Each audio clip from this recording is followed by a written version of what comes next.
So hello you all and welcome back to my channel. So selection post के exam ख़त्म हो चुके हैं and this is going to be review video कि how was my exam and etcetera etcetera. So let's start. और मैंने मन नहीं है मेरा रिव्यू वगैरह करने का, बिल्कुल मन नहीं है, बट काफ़ी लोग पूछ रहे हैं एंड आई थॉट कि येस थोड़ा सा हेल्प करेगा लोगों को अभी प्रिपरेशन करने में, जो CGL या नेक्स्ट एग्जाम्स की प्रिपरेशन करेंगे, क्योंकि एक डाउट सबको जा रहा है कि एडिक्विटी चेंज हो जाए। बट मैं ये कह रही हूँ कि जितना मुझे याद है एडिक्विटी तो एग्ज़ाम करा रही है। आई थिंक क्वेश्चन कोई क्यूबेस्टियन करके कोई कंपनी का नाम था, वो क्वेश्चन क्रिएट कर रही है ना, तो वो तो चेंज नहीं होगी ना। चाहे TCS आएगी तो TCS तो एग्ज़ाम कंडक्ट कराएगी। पहले ऐसा था कि आई थिंक क्वेश्चन भी TCS बनाती थी, बट अभी TCS एग्ज़ाम कंडक्ट कराएगी अगर आती भी है। एंड जो अभी एडिक्विटी आई गेस एग्ज़ाम कंडक्ट करवा रही है, बट जो क्वेश्चन प्रिपेयर हो रहा है वो क्यूबेस्टियन नाम की कंपनी के थ्रू हो रहा है, जितना मुझे याद है अच्छे से, क्योंकि मैंने वीडियो भी बनाई थी इस चीज़ के ऊपर। सो येस अगर चेंज भी होता है तो TCS एग्ज़ाम कंडक्ट कराएगी, बट क्वेश्चन तो इसी तरह के आएंगे ना, तो ये चीज़ थोड़ा सा समझना पड़ेगा। बाकी हम लोग देखो रिस्क में नहीं डाल सकते लाइफ को, हमें पढ़ना तो पड़ेगा, हम चीज़ें नहीं। सो इस लास्ट मोमेंट पे आई सजेस्ट एक्सपेक्टेड क्वेश्चन पे थोड़ा सा काम करने के लिए, जिसके लिए आपको एडिक्विटी pattern based full length mock test practice करने की ज़रूरत है।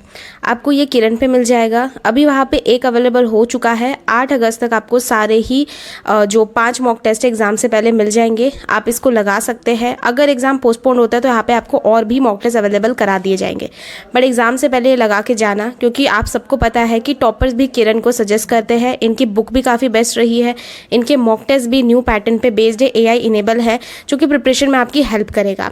और ये है आपको मिलेगा महा पैकेज, जो कि ओनली 29 रुपीज़ का है। जिन्होंने ऑलरेडी परचेज कर रखा है वो इसका फ़ायदा उठाना स्टार्ट कर दे। मैं भी इसका फर्स्ट मॉक लगाने वाली हूँ और इन सारे मॉक का ही आपको सोल्यूशन इनके YouTube चैनल के ऊपर मिल जाएगा, प्लस में PDF भी इनके टेलीग्राम चैनल पे अवेलेबल हो जाएगी। इन सब की ही डिटेल मैंने कम्युनिटी पे और डिस्क्रिप्शन में शेयर कर दिया है, एक बार इसको चेक कर लीजिएगा एंड एग्ज़ाम में जाने से पहले आप इसको ज़रूर लगाइएगा। मैं सेंटर्स की बात करूंगी। सो 30 को एंड 31 को मेरा सेम ही सेंटर में एग्ज़ाम था, 12th एंड ग्रेजुएशन का। मेरा 10th लेवल का एग्ज़ाम कहीं और किसी और सेंटर पे था, दोनों लगभग थोड़े थोड़े पास थे। एंड मैं कहूँगी दोनों ही सेंटर में काम काफ़ी स्मूथली हुआ, मुझे कोई ऐसा इशू पर्सनली नहीं लगा। स्टाफ के अलावा मुझे स्टाफ थोड़े से लगे कि जो ट्रेन नहीं है, कुछ एक थे कि हाँ एकदम एक्टिव है, यूँ काम कर रहे हैं, बट कुछ एक एकदम पता ही नहीं है चल क्या रहा है, इस तरह की चीज़ें थी। जबकि ट्रेनिंग सबको मिलनी चाहिए। If I am asking something एक इंसान से, उसको नहीं पता, किसी को भी नहीं पता, सिर्फ एक इंसान था जिसको पता, और उसी को सब बुला बुला के पूछ रहे हैं कि हाँ ये बता दो, इसको ये डाउट है, इसको डाउट है। ये नहीं होना चाहिए कि आपने ट्रेनिंग एक ही को थोड़े दी है, चलो वो भी छोड़ो। सो बाकी सब बिल्कुल गुड था। मुझे माउस सर्वर किसी चीज़ की कोई प्रॉब्लम नहीं हुई। ये ग्रेजुएशन में हल्का सा कभी कभार माउस रुक जाता था, वो भी बहुत रेयर, बहुत मिनिमम कहूँगी। तो मेरे को पर्सनली इन चीज़ों को लेकर कोई भी प्रॉब्लम नहीं हुई है। सेंटर्स काफ़ी अच्छे से हुए, चेकिंग भी अच्छे से हुई है। मैं ऐसा नहीं कहूँगी बस जाने ही दिया, बस बहुत अच्छी चेकिंग हुई, जैसे TCS में होती थी, क्लिप वगैरह खुलवा देना, ईयरिंग नोज पिन कुछ भी अलाउड नहीं, इवन काला धागा भी अलाउड नहीं है। तो ये सारी चीज़ें हुई थी यहाँ पे। सो इस पे मैं ज़्यादा बात नहीं करूँगी। एक था कि हाँ मेरा सेंटर जो था वो थोड़ा सा आउटर एरिया में करने की वजह से मेरे को थोड़ी सी पर्सनली इशू हुई थी चीज़ों जाने पहुँचने में, बट हमेशा से मेरा 2 घंटे पहले सेंटर पहुँच जाना, तो उस चीज़ से थोड़ा सा बेनिफिट रहा। अदरवाइज़ बारिश वगैरह भी बहुत ज़्यादा इशू क्रिएट करी थी। खैर, एग्ज़ाम रिव्यू और क्वेश्चन टाइप की बात करते हैं। तो सबसे पहले जैसे मेरा 12th का एग्ज़ाम था, तो जितना बेसिकली बात करें तो सबसे पहले बात करूँगी मैं रीजनिंग की। येस 12th लेवल में रीजनिंग में कुछ एक जो क्रिटिकल थिंकिंग वाले क्वेश्चन एडिशनल हो गए है, तो उन क्वेश्चन में ऐसा फील होता है कि हम वो क्वेश्चन छोड़ भी नहीं सकते एंड हमने थोड़ा सा वो सिलेबस के अकॉर्डिंग नहीं पढ़ रखा। उस समय हम सोच के कर रहे हैं तो नहीं पता कि किस तरह से सोचना होता है, तो वो क्वेश्चंस गलत भी हो सकते हैं, इसलिए कॉन्फिडेंट उन चीज़ों में नहीं है। एंड अगर मैं इंग्लिश की बात करूँ तो येस इंग्लिश में इतने ज़्यादा PQRS और नरेशन ऐड कर दिया गया है, तो वो भी थोड़ा सा था कि पेपर मुझे एकदम बैलेंस वे में नहीं लगा था। मैथ्स की अगर मैं बात करूँ तो आई थिंक मैथ्स मुझे प्रीवियस ईयर बेस्ड ही लगा था 12th में भी। और अगर मैं GK की बात करूँ, GK इज़ कम्प्लीटली इररिलेवेंट इसलिए लग रहा है, ऐसा नहीं है कि सिलेबस के बाहर से आया, बट इररिलेवेंट इसलिए लग रहा है क्योंकि मुझे ऐसा लगता है हम लोग को बहुत ज़्यादा प्रीवियस ईयर के अकॉर्डिंग पढ़ने की हैबिट है। जैसे हम परमार सर से पढ़ते हैं तो वो प्रीवियस ईयर के अकॉर्डिंग सब कुछ कराते हैं, और TCS प्रीवियस ईयर को बहुत ज़्यादा फॉलो करती थी, उसी के आसपास चीज़ें पूछती थी, बट ये कहीं से भी उठा के पूछ रहा है, तो ये थोड़ा सा इररिलेवेंट लगा। बाकी एक लड़की जो कि UPSC की प्रिपरेशन कर रही थी, वो भी इवन ये बात कह रही थी कि मुझे भी क्वेश्चन इररिलेवेंट लगा। तो ऐसा लग रहा है कि अगर UPSC का बच्चा इसको बोल रहा है टफ़, तो हम एसएससी वालों के लिए तो क्या ही हो रहा होगा। सो इसलिए मुझे लगा कि जीके काफ़ी इरेलेवेंट था। मुझे एकदम अच्छे से याद नहीं है 12th लेवल का, क्योंकि 2-3 दिन हो चुके हैं और 2 एग्ज़ाम ऑलरेडी मैंने दिए हैं इसलिए। बट आई के मैंने 90 अप्रॉक्स अटैम्प्ट किए थे। मैं अटैम्प्ट अच्छे से देख नहीं पाई थी उसमें, क्योंकि फर्स्ट एग्ज़ाम था मेरा, तो मुझे लगा कि उसमें टोटल क्वेश्चन नहीं लिखा हुआ आएगा, जबकि आपका राइट हैंड साइड पे ऊपर लिखा हुआ आएगा। वो मैंने ध्यान नहीं दिया, वो मैंने सिर्फ सब्जेक्ट वाइज क्वेश्चंस देखे थे। तो इंग्लिश में मैंने 25 अटैम्प्ट कर दिए, जस्ट बिकॉज कि हम छोड़ नहीं सकते, वही वाली बात है, हम क्योंकि PQRS हम नहीं छोड़ सकते। गलत होगा वो अलग चीज़ है, कॉन्फिडेंट नहीं आता, इसलिए मैंने थोड़ा सा 90 अटैम्प्ट तो कर दिए, बट मेरे को कॉन्फिडेंट एकदम भी नहीं है। और इसके अलावा जीके में भी वही सेम चीज़ हुई है, तुक्के वाली, लेकिन जीके में काफ़ी सारे क्वेश्चन थे जो कि इजीली हो सकते थे। तो मैं इसके ऊपर मुझे याद नहीं है तो इतना डिटेल नहीं बता सकती। ग्रेजुएशन से हम बात स्टार्ट करेंगे, जिसके लिए मेन यहाँ पे स्टूडेंट्स आए हैं। तो ग्रेजुएशन का स्टार्ट करते हैं। सबसे पहले मैं स्टार्ट करूँगी रीजनिंग से। रीजनिंग में फर्स्ट गो में ओनली मैं 15 से 17 क्वेश्चन ही कर पाई थी। एंड क्योंकि उसमें बहुत सारे क्रिटिकल थिंकिंग वाले क्वेश्चन थे, और जैसा बच्चों ने वो कर रखा था कि मतलब बहुत ज़्यादा लेंदी आ रहा है, तो मैं डर गई थी। जहाँ पे 2 लाइन का भी क्वेश्चन आ रहा था ना, तो मैं छोड़ दे रही थी कि हाँ टाइम वेस्ट नहीं होना चाहिए मेरा। कुछ एक क्वेश्चन बहुत बड़े, मतलब इतना बड़ा लेंथ था, एक कोडिंग टाइप का था, मतलब उसको सबने कहा इजी था, बट मेरे को पढ़ने का टाइम ही नहीं मिला, तो फिर मैंने उसको भी छोड़ दिया है।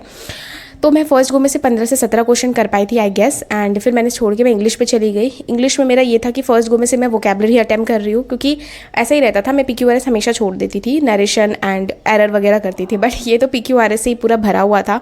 नरेशन वगैरह के मैंने क्वेश्चन किए थे, बट इसमें जितना मुझे याद है परफेक्ट कंटिन्यूअस का तो पैसिव बनता ही नहीं है, बट इन्होंने बीइंग करके बना रखा है। सो मैं श्योर नहीं हूँ, इफ़ आई एम रॉन्ग तो मुझे करेक्ट करना, बट जितना मैंने पढ़ा है नहीं बनता है। और बीइंग करके कर रखा है, तो फिर मैंने, क्योंकि 2 क्वेश्चन आए थे, तो एक क्वेश्चन में मेरे को हिंट लग गया उनके ऑप्शन वो देख के कि हाँ ये लोग इस चीज़ को इसी तरीके से बना रहे हैं, तो दूसरे क्वेश्चन में मैं उसी तरीके से मार्क करके आ गई हूँ।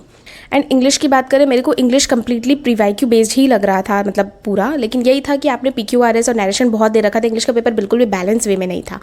मैथ्स का पेपर भी बहुत ज़्यादा मुझे लगा प्रीवियस ईयर बेस्ड ही था। कुछ एक क्वेश्चन हमें टफ बस इसलिए लग रहे हैं क्योंकि वो ना ऐसा है कि मेंस के कुछ टॉपिक उठा लिए गए हैं, और जो मेंस के टॉपिक उठाए वो ऐसा नहीं है जिस तरह के क्वेश्चन TCS पूछती थी, थोड़ा सा डिफरेंट वे में पूछा गया है। मुझे मैथ्स में एक और चीज़ बहुत अजीब लगी कि उन्होंने क्वेश्चन को एक लाइन का बनाने के लिए ना ठीक से चीज़ें मेंशन ही नहीं करी है। एक क्वेश्चन मुझे बताना जिनका था 31st ग्रेजुएशन में, वहाँ पे बोला था कि आपका जो हाइट है वो 6R है, बट उन्होंने ये चीज़ तो मेंशन ही नहीं करी ना कि रेडियस आपका R है। ये चीज़ तो हम पढ़ रहे इसलिए हमने अज्यूम किया ना, तो वो चीज़ मेंशन होनी चाहिए, नहीं होनी चाहिए। तो काफ़ी सारे क्वेश्चन उन्होंने बहुत ही बेकार तरीके से रिप्रेजेंट कर दिए। मतलब हाँ एक ही लाइन में करना है तो कर ही दो, एक रिप्रेजेंट करने का तरीका होता है ना, क्वेश्चन आप अच्छे से एक्सप्लेन तो करो ना। 62 1/2 वाला परसेंट है, इसमें 25% कुछ इस तरह के क्वेश्चन था, तो वो मुझे समझने में टाइम लगे, क्योंकि एक लाइन के चक्कर में, ठीक है वो क्वेश्चन हो सकता है कि आपने ट्रिकी बनाने के लिए एक लाइन में घुसाया है, बट थोड़ा सा एक्सप्लेन होता तो शायद कर लेती। उस क्वेश्चन मुझे बहुत ज़्यादा बार बार पढ़ना पड़ा, तब मुझे समझ आया कि ये बोल क्या रहा है। तो इस तरह का है। और जीके बिल्कुल भी इरेलेवेंट है, जैसे मैंने पहले भी 12th लेवल पे बोला, मुझे समझ ही नहीं आ रहा कि पूछ क्या लिया है। उसमें से मुश्किल से 2-3 क्वेश्चन आ रहे थे। अब तुम वो लगा लो, जीके का लेवल इतना इरेलेवेंट था कि मैं जिस लड़की के साथ ऑटो में आया थी वो डिफेंस की प्रिपरेशन कर रही है, आई गेस CDS वगैरह कुछ कर रही होगी। सो उसको भी जीके, वो बोली मेरी जीके बहुत अच्छी है, बट स्टिल मैंने जीके में सिर्फ 3 से 4 अटैम्प्ट की, क्योंकि वो अपनी एक्यूरेसी पे ज़्यादा ध्यान देती है। बट हम लोगों को इतनी वो लग गई ना 90+ अटैम्प्ट करने की, कि हम थोड़ा बहुत तुक्का हमें लगाना पड़ा। तो येस मैंने भी तुक्के लगाए बहुत सारे जीके में, ये छोड़ नहीं सकते थे। मुझे जीके का मतलब ग्रेजुएशन में टोटल अटैम्प्ट नहीं पता मैंने कितने किए हैं, क्योंकि मैं फिर अगेन काउंट ही नहीं कर पाई अगेन, बट आई गेस मैंने 75+ अटैम्प्ट किए हैं तुक्के लगा के। ये रीजनिंग में जो क्रिटिकल थिंकिंग वगैरह के क्वेश्चन थे वो बहुत ही ज़्यादा मतलब छोड़ नहीं सकते थे, उस टाइप के थे, तो मैंने उसको अटैम्प्ट किए। ईजी भी काफ़ी थे, बट वही होता है ना कि श्योर नहीं हो सकते आपकी हाँ यही चीज़ है, तो इस तरह की सिचुएशन है। बाकी मैं बहुत उल्टा पुल्टा रिव्यू दे रही हूँ, क्योंकि मेरे को एग्जाम दिया है, तुरंत आके देती तो अच्छा रहता, बट अभी काफ़ी टाइम हो चुका है, तो मेरे को क्वेश्चन भी अच्छे से याद नहीं है, एंड दिमाग में बस वही सी चीज़ें चल रही है जो अभी चल रहा है, प्रोटेस्ट वगैरह, इसलिए। खैर एक चीज़ मेरे को लगा कि हाँ ये पेपर टफ बनाने की कोशिश कर रहा है, कुछ नया क्रिएट करने की कोशिश कर रहा है, दैट्स गुड, ठीक है बच्चों में डिफ्रेंशिएट होगा। बट समहाउ आई फील कि इन्होंने कुछ क्वेश्चंस इतने ईजी डाल दिए हैं कि डिफ्रेंशिएट नहीं हो सकता, वो कोई भी कर लेगा, चाहे वो 1-1.5 महीने से प्रिपेयर कर रहा हो।